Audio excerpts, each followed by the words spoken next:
Hoy tenemos de invitados a Camila Zamora y Leonardo Hostos. Ellos son investigadores del Laboratorio de Paleontología y Evolución de Vertebrados, quienes con sus investigaciones reconstruyen la historia del mar peruano. Acompáñanos.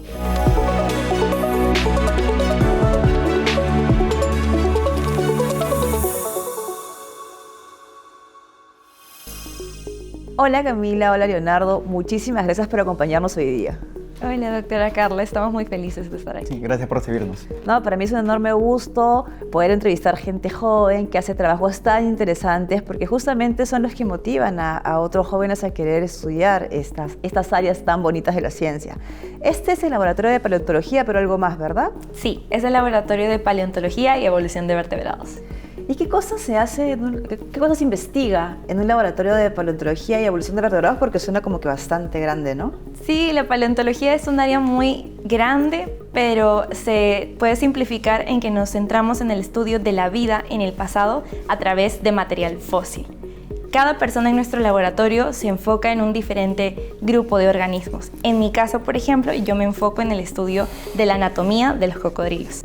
Y bueno, en mi caso yo estoy estudiando los pignípedos, un grupo de mamíferos que retornaron, su historia evolutiva al mar, y donde están los marinos, las morsas, incluso las focas. Y entonces trabajan por acá con reptiles y por acá con mamíferos. Sí. ¿Y estos reptiles y mamíferos han convivido en algún tiempo de la historia o no necesariamente? Sí, han convivido en parte. Sucede que en el registro fósil que tenemos aquí en la costa peruana, por ejemplo, hace unos 13 millones de años, durante el Mioceno medio, ¿sí? Hasta hace 4.5 millones de años, se encontraron cocodrilos, por ejemplo, como los gaviales que tenemos aquí, y también ocurrieron focas, que son parte de este grupo de pignípedos que les mencionaba, estos mamíferos marinos, ¿no? Pero ellos convivieron hasta esta época, hasta hace 4.5 millones de años aproximadamente, y luego tenemos un periodo donde no hay registro fósil, donde ya no se encuentran los cocodrilos, esos gaviales que habitaron, ya no se encuentran focas tampoco, y solamente tenemos ahora registro con lo que hemos colectado en las últimas expediciones paleontológicas, en el caso de los pignípedos, de los marinos e incluso morsas. Entonces, sí convivieron en un momento, pero no todos los grupos taxonómicos que los componen. O sea, no todas las especies de mamíferos convivieron con los cocodrilos. Exactamente. O sea, realmente ¿cuáles? Las focas. Solamente que actualmente en el mar peruano ya no tenemos focas. De repente se las comieron los cocodrilos. Sería una posibilidad. Había ciertas interacciones ahí, pero bueno. Claro. Sí. Y aparte, un poquito cuéntame, tú trabajas pues con cocodrilos que vivieron en el mar peruano. Ahora sería inimaginable pensar irte a la playa y encontrarte un cocodrilo, ¿no? O sea, puedes pensar hasta una ballena, un delfín, ¿no? Como en las películas por ahí. Bueno, acá en la costa peruana no, pero en otras cosas un tiburón. Pero un cocodrilo. ¿Qué cosa es lo que has encontrado en tu investigación con respecto a esos cocodrilos que vivían en el mar? Esa es una pregunta muy bonita. Los cocodrilos en realidad nos permiten ver cómo ha evolucionado el sistema Humboldt hasta llegar a ser lo que es hoy en día. Lo conocemos como corrientes bastante frías, cargadas de nutrientes. Pero para que hayan habitado cocodrilos en el mar peruano hace 13 millones de años, las condiciones deben haber sido completamente diferentes. Nos hablan de un mar un poquito más caliente, un poquito menos productivo, lleno de nutrientes como ahora lo conocemos por esta circulación fría. Es muy interesante verlos porque solamente para todos los cocodrilos marinos que se han encontrado en la costa peruana hay una morfología muy similar de la longirrostría, que quiere decir que tienen el hocico bastante largo y angosto. Esto se ha asociado a dietas piscívoras. Entonces, a dietas piscívoras que consumían únicamente peces, o básicamente peces. Entonces es muy interesante porque en el pasado deben haber varias especies de peces que eran dominantes, eran muy abundantes en el mar peruano, y estos cocodrilos basaban su alimentación. ¿Y esos cocodrilos antiguos se parecen a los cocodrilos modernos? Esa es una excelente pregunta. Sobre todo, los gaviales tienen esta similitud y este parentesco con el gavial de la India y con el falso gavial de Malasia. Y es muy curioso porque estas especies actuales existen al otro lado del planeta y ya no existen en ninguna parte de América ni Europa. ¿Y estas especies que dices que existen actualmente y que se parecen mucho, son marinas o dulceacuícolas o de ríos? Son de agua dulce. Entonces es fascinante conocer no solamente qué relaciones de parentesco tienen estos cocodrilos antiguos con los actuales, sino que también nos habla de cómo han cambiado sus ecologías. Por ejemplo, este estudio de las transiciones entre agua dulce y ambientes marinos, esa fue mi tesis de pregrado. Ah, mira qué bonito. Pero yéndonos al otro lado de ya, un poquito de los reptiles, pero ahora hablando un poco de los mamíferos. Creo que comentaste en algún momento que eran mamíferos que habían vuelto al agua, al mar. Sí, no es como que en el mar se desarrollaron mamíferos, sino que en la tierra se desarrollaron y volvieron al mar. ¿Cómo estos registros fósiles te permiten llegar o les permiten a todos los que investigan llegar a ese tipo de conclusiones? Bueno, hay muchos animales que han pasado por este retorno al ambiente acuático, esa transición de pasar del ambiente terrestre al acuático. Y, por ejemplo, en el caso de los pinípedos, esto se remonta a aproximadamente hace 25 millones de años, ¿sí? En su historia evolutiva. Y ciertamente en el registro que tenemos en el Perú, ya todos han tenido esta adaptación al ambiente acuático. Bueno, hay muchos animales que han pasado por esa transición, o mejor dicho, un retorno al ambiente acuático, ¿sí? Mamíferos, varios, los cetáceos, por ejemplo, han pasado también por ello. En el caso de los pinípedos, su registro fósil nos permite saber que hace aproximadamente 25 millones de años es que habrían pasado por este retorno al ambiente acuático. Los pinípedos, que son muy basales, tienen características justamente de animales terrestres. ¿Cuáles son los pinípedos que son muy basales? Lo que pasa es que a veces, para que la gente que de pronto no está familiarizada con el tema se puede imaginar lo que me estás contando. Bueno, hay por ejemplo especies como enaliartos, por ejemplo, o tenemos Puigila darwini, que es otra especie. Pero nombres comunes que son como lobitos de mar, son muy parecidos a las nutrias, la verdad. Ya. Incluso ha habido mucha controversia si al inicio morfológicamente eran nutrias o eran mustélidos, mejor dicho, que es el grupo donde están las nutrias, o eran pinípedos. Entonces ha sido bien complicado esto. Ahora ya se sabe que muchos de ellos son pinipedimorfos, que se llama, que son esos. Una duda, ¿qué diferencia entre las nutrias y los pinípedos? Claro, para muchos es complicado distinguirlos quizás. En su esqueleto postcraneal, digamos, toda la parte del esqueleto, hay muchas diferencias porque los pinípedos ciertamente tienen una mayor adaptación al ambiente acuático que las nutrias en general. Las nutrias, la gran mayoría de especies de nutrias son dulceacuícolas y solo hay dos especies que son marinas. Una que es la que siempre sale en las fotos, acompañada de un montón de más nutrias agarradas de las manos, que es la que tiene una mayor adaptación al ambiente acuático y su esqueleto postcraneal y su mismo cráneo incluso también poseen estas adaptaciones. Y otra que también tenemos aquí en el hemisferio sur, en las costas de Perú, por ejemplo, hay una nutria marina, pero que no está totalmente adaptada al ambiente acuático. En el caso de los pinípedos, ellos tienen adaptaciones mucho más marcadas en su esqueleto, por ejemplo, en cuanto a las aletas, que son mucho más, todos los elementos que componen justamente los pies y las manos son mucho más largos para poder tener esta mayor propulsión durante el nado. En general, toda su morfología está mucho más adaptada al ambiente acuático que en el caso de las nutrias. Exactamente. Entonces eso los diferencia y también otras características craneales que ya, bueno, dentro de siendo más específicos y detallista anatómicamente, uno puede diferenciar. Ah, mira, qué interesante. Yo pensaba que eran como que primos bien cercanos. No. No son ni siquiera primos bien cercanos. Los dos grupos son cercanos, mustélidos y pinípedos, pero las nutrias es un grupo de mustélidos que divergió hace no tanto tiempo como los pinípedos, pero sí están cercanamente relacionados dentro de un grupo grande que son los carnívoros. Es error pensar que las nutrias son como que bien cercanos a los lobos de mar. Sí, no son, digamos, hermanitos. Nada. Sí, no. Ah, mira, qué interesante, porque de verdad es que uno ve muchas cosas en la naturaleza e ignora, o sea, te das cuenta en este momento cuánto uno ignora acerca de la propia naturaleza. Pero me estabas contando, o la pregunta inicial era esa transición que me estabas contando, claro, ¿no? Que se volvieron terrestres y luego se volvieron marinos. Claro, la vida empezó en el mar hace muchos millones de años, ciertamente, y muchos de los animales que se desarrollaron en el ambiente terrestre volvieron al ambiente acuático, ¿no? Entre ellos, como mencionaba, los pinípedos. Y en el caso del registro fósil que tenemos aquí en el Perú, ya no se encuentran esos pinípedos que eran muy basales, muy antiguos, digamos, los más ancestrales que tenían estas condiciones más terrestres. Ya tenemos pinípedos que están adaptados al ambiente acuático.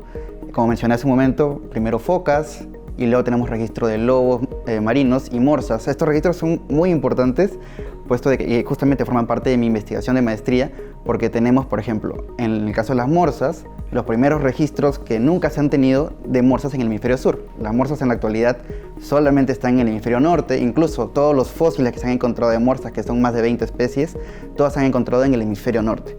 En el hemisferio sur, este es el primer registro que tenemos de una morsa gigante, incluso habitando, en este caso, el mar peruano. Entonces es muy importante, primero eso, y segundo, en el caso de los lobos marinos, el registro fósil es muy escaso, en realidad, en todo el hemisferio sur. Se tiene un registro en Nueva Zelanda y se tiene un registro o una especie descrita, mejor dicho, aquí en la costa sur del Perú, que hay muchos problemas porque no se sabe bien de qué edad tiene exactamente. Fue escrita en los años 80 y ahora nosotros, con lo que hemos recolectado, tenemos los registros más antiguos y más completos de los marinos de aquí, de esta parte del hemisferio. Entonces todo eso es muy importante para la investigación que estamos haciendo. Y una cosa que debe ser súper importante para el estudio de los fósiles es que de pronto, ¿no? Hace 50 años atrás descubrí un fósil, pero con las herramientas tecnológicas que tenía, la información que ese fósil me podía dar era mucho más limitada que la información que puedo obtener ahora, ¿verdad? Entonces, el mismo fósil que encontré hace 50 años, el día de hoy me puede dar más información que la que se obtuvo hace 50 años. Y eso es lo bonito de la ciencia y la tecnología, cómo te permite redescubrir la historia, ¿verdad? Sí, esa es una parte muy bonita en realidad, pero lo que sí se mantiene atemporal es el fuerte que se tiene en las descripciones anatómicas. Una vez me lo explicaron de esta forma: la anatomía y morfología es el cimiento de la casa. Cualquier tecnología nueva para poder analizar los fósiles es la pintura, porque eso va cambiando a través del tiempo. Entonces, si tenemos un fósil de hace 50 años y hubo una descripción, lo podemos revisar ahora con los nuevos análisis que podemos realizarle y podemos comparar los resultados que se obtuvieron en ese tiempo con los que podemos obtener ahora.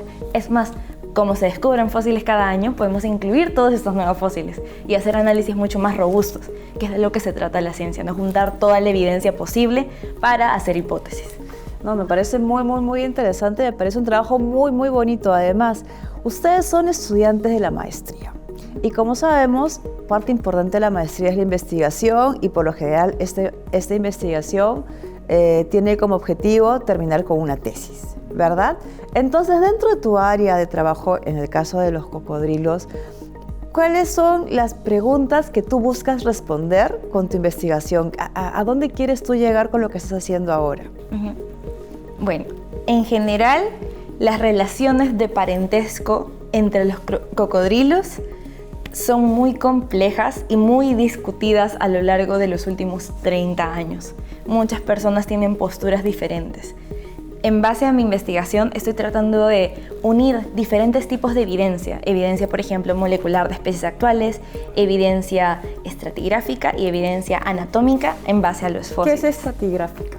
Es lo que nos permite conocer las edades de los fósiles. Ya. En qué estrato lo hemos encontrado y más o menos qué edad tenía aproximadamente. Entonces estoy juntando todos esos datos para poder hacer análisis que nos permitan resolver las relaciones de parentesco y, si se puede, terminar ya este debate, ¿no? Este debate que se tiene sobre las relaciones. Además, los gaviales son un grupo muy particular. Son los que tienen las adaptaciones más extremas a nivel ecológico porque todo su rostro se ha alargado, es bastante estrecho, son dietas bien específicas, que es básicamente peces, debido a este hocico tan delgadito y tan largo que tienen. Pero los fósiles nos muestran una historia un poquito diferente. Los primeros fósiles de gaviales no se parecen tanto al gavial de la India, que siempre se ha usado como un referente para el estudio de los gaviales. Entonces, nosotros estamos hipotetizando que el gavial de la India es un organismo muy derivado. Sin embargo, los primeros gaviales o los gaviales fósiles tenían características muy diferentes. Y lo que voy a hacer también es reconstruir a nivel anatómico cómo era este gavial ancestral. Mira qué bonito, tú vas a tener una imagen 3D con piel y todo. Con filtro, con reconstrucciones se puede. Me refiero a que con el uso de la inteligencia artificial, me imagino, ¿no? Poder hacer simulaciones de... Sí, eso sería muy bonito y también parte del proyecto también requiere hacer una reconstrucción por un paleoartista. Entonces yo le puedo hablar de las características morfológicas de este gavial ancestral según lo que resulte en mis análisis y él también se va haciendo una idea de cómo era el animal, qué tal. Qué bonito. Y bueno, más o menos la misma pregunta para ti también dentro del área en la que estás trabajando, ¿no? Estás haciendo tu trabajo de investigación. ¿Qué preguntas te estás formulando en ese trabajo? ¿O qué preguntas buscas responder con tu trabajo de investigación? Bueno, en mi caso, principalmente con este registro tan importante que mencionaba hace un momento, es poder entender cómo es que llegaron los pinípedos al hemisferio sur y cómo se consolidaron luego en el sistema de Humboldt, que es el que actualmente nos está albergando todo nuestro mar peruano. En este caso, importante, ¿por qué? Primero porque los lobos marinos, los que tenemos actualmente en la costa peruana, son los únicos pinípedos que habitan en la costa peruana, mejor dicho, son dos especies de lobos marinos. Está el lobo marino chusco y el lobo marino fino, que uno los puede ver cuando ve a ballestas, por ejemplo, ¿no? O a paracas, etc. Esas especies están en toda la costa, pero como mencionaba, en el pasado eran otras especies, habían en un momento morsas, que ahora ya tampoco hay morsas en el hemisferio sur en general y en la costa obviamente no, en la costa peruana. Y en mi tesis lo que quiero hacer es hacer análisis filogenéticos para poder establecer las relaciones de parentesco entre los lobos marinos que hemos encontrado aquí en la costa peruana con todas las especies de lobos marinos que se han descubierto, que se han descrito en general, y también lo mismo con las morsas, describir a esta morsa, a estos elementos que tenemos de una morsa gigante, como mencioné, una morsa enorme, de repente la más grande que se ha descubierto hasta el momento, y poder establecer las relaciones que tienen con las otras morsas, a qué grupos estarían más cercanamente relacionados y de qué manera, a través de qué rutas de dispersión o en qué momento de la historia evolutiva exactamente habrían llegado a las costas del Pacífico Sudeste, aquí al mar peruano, y luego se habrían dispersado hacia otras partes del hemisferio sur. Entonces, poder entender todo esto es el objetivo de mi tesis, combinando datos morfológicos, moleculares, también estratigráficos, como mencionaba Camila hace un momento, los datos de las edades geológicas de las especies, y incluyendo a este registro fósil, ¿no? Con toda la data de la información de las especies modernas que se tienen. Y tengo entendido que tu trabajo y tu trabajo forman parte de un trabajo más grande, muy importante, que se está realizando en la actualidad. De repente, ¿nos pueden contar un poquito de ese trabajo más amplio? No sé quién quiere tomar la palabra. Bueno, justamente nuestros proyectos forman parte de un proyecto mucho más grande que está siendo financiado por Concitec, por el programa Prociencia.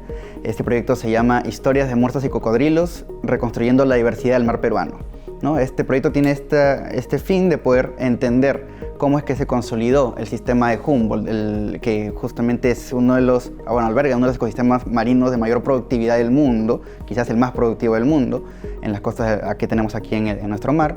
Y para ello, uno de los objetivos justamente es caracterizar las condiciones ambientales y la fauna que se encontraba en este sistema de la corriente Humboldt transicional, digamos, antes de que se establezcan las condiciones actuales que tenemos.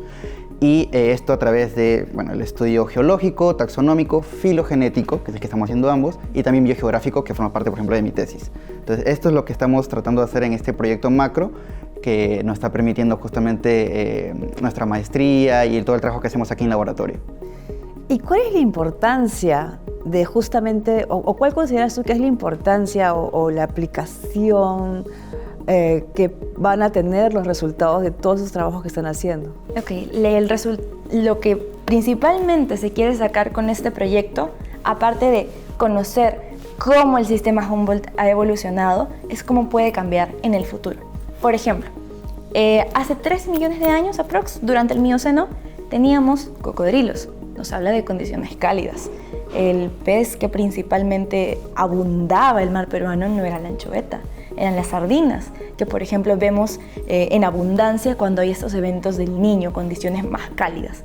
tenemos estas condiciones cálidas representadas por los cocodrilos, luego tenemos en tiempos más recientes, en los últimos 2-3 millones de años, tenemos ya la presencia de pinípedos, nos habla de condiciones más frías, como se enfría el mar y es más o menos parecido a lo que tenemos ahora.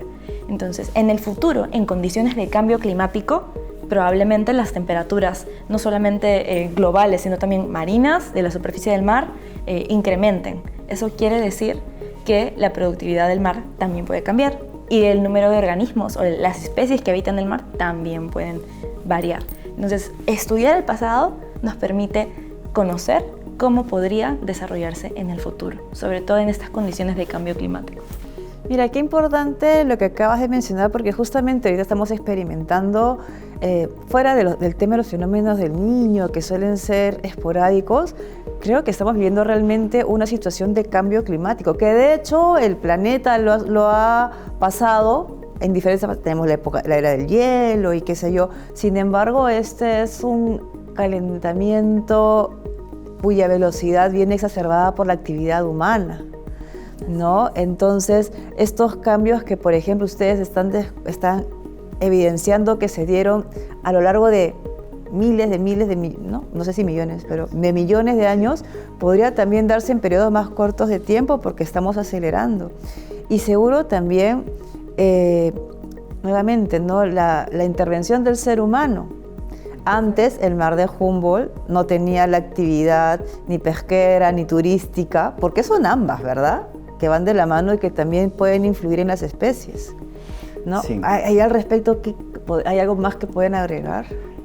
Bueno, justamente la importancia de estudiar esto y poder entender cómo va a cambiar el futuro es también cómo va a incidir en nuestra sociedad. Finalmente, la economía peruana o incluso mundial se basa mucho en los productos que tenemos en nuestro mar. En el Pacífico Sudeste, gran parte de la pesca mundial está basada en lo que se colecta de anchoveta, de incluso la pota, por ejemplo, también que se exporta bastante, ¿no? Entonces, estos organismos que son importantes para entender cómo ha cambiado el mar peruano durante todos estos millones de años, con condiciones más cálidas, luego más frías y todo ello, nos va a poder decir también cómo podrían cambiarse las comunidades marino-costeras de nuestro mar peruano, en todo caso, y así entender cómo podrían también verse afectadas la anchoveta, estos productos, y por tanto también las actividades socioeconómicas de nuestra sociedad peruana. Y seguramente también utilizar esta información, ¿no?, que ustedes tienen como una herramienta para alguna intervención, ¿no?, para la sostenibilidad, porque si yo mantengo sostenible un recurso, voy a seguir teniendo la capacidad o el poder de aprovechar de él, sin agotarlo. Claro. ¿No? Exacto. Porque nuevamente muchas actividades económicas dependen de la pesca, ¿no? Claro, se deben hacer ajustes a todos los planes de manejo que se tienen de estos recursos, considerando esta información. Yo entiendo que mucha de esta información, digamos, paleontológica, no se toma en cuenta mucho, incluso no se han realizado tal vez muchos estudios todavía concentrados en nuestro mar peruano, de cómo está influenciando esto, o cómo ha influenciado estos cambios en el pasado y cómo podrían influenciarse en el futuro. No se han incluido todavía en estos planes de manejo, cómo se podrían cambiar, cómo se podrían adaptar para las condiciones que tendremos en el futuro. Entonces, creo que sería importante en algún momento, teniendo ya análisis más robustos, predicciones más precisas, ¿no?, poder incorporar eso. Eso evidencia cómo es importante el aporte científico a la hora de toma de decisiones, sobre todo de decisiones que afectan a la población, a la economía, y se siente esa necesidad por parte del Estado, por así decirlo, ¿no?, que esta información tiene que llegar para poder prever. Por ejemplo, hace poquito salió la noticia, ¿no?, de que están peleando por la pesca industrial en zonas protegidas. Este es el impacto grande que puede tener a largo plazo, ¿no?, porque vamos a agotar un recurso que finalmente va a ser perjudicial para todos. Sí, aparte, como usted menciona, los cambios en la Tierra son cíclicos, pero con la actividad humana estamos acelerando ciertos procesos, ¿verdad? Entonces es importante tomar estas decisiones basadas en ciencia y ver que, pues, la paleontología tiene un impacto muy fuerte en nuestra sociedad actual, a pesar de que sea un área que no es tan conocida. Y justamente lo que queremos es hacerla conocida, ¿no? De hecho, el programa Soy Cayetano tiene esa finalidad. Y no solamente la paleontología, hay muchas áreas de la ciencia que la gente desconoce y no sabe del impacto positivo que puede tener en su calidad de vida, en su desarrollo personal o en diferentes aspectos de su cotidiano. Y es necesario llegar a las personas. Una cosa que el científico tiene que ser consciente es que la ciencia busca resolver problemas. Exacto. Pero para poder resolverlos no basta la respuesta, sino que esa respuesta llegue a la sociedad para que pueda tomar decisiones. Eso se llama la democratización del conocimiento. Y eso es muy importante, es una labor que, si bien con el canal lo hacemos, cada científico tiene que desarrollar ese rol de manera individual, de difundir lo que encuentra en su laboratorio, en su casa, en su comunidad, en pequeños espacios de comunidad no científica, porque finalmente ese conocimiento debe llegar a todos. Claro. Así es. Yo me siento muy contenta de ver jóvenes tan entusiastas, tan hábiles, con tantas ideas, que si bien estudiamos el pasado, son ideas muy innovadoras de qué voy a hacer yo con lo que puedo aprender del pasado. No es un conocimiento que no sea innovador porque estoy estudiando fósiles, muy por el contrario, es innovador la aplicación que yo le voy a dar a este conocimiento que estoy generando. Y ya solo chiquito para cerrar, ¿qué mensaje le darían ustedes a los jóvenes que nos están mirando, que de pronto por ahí tienen el bichito de la ciencia, pero no se animan pues porque no saben qué hace realmente un científico?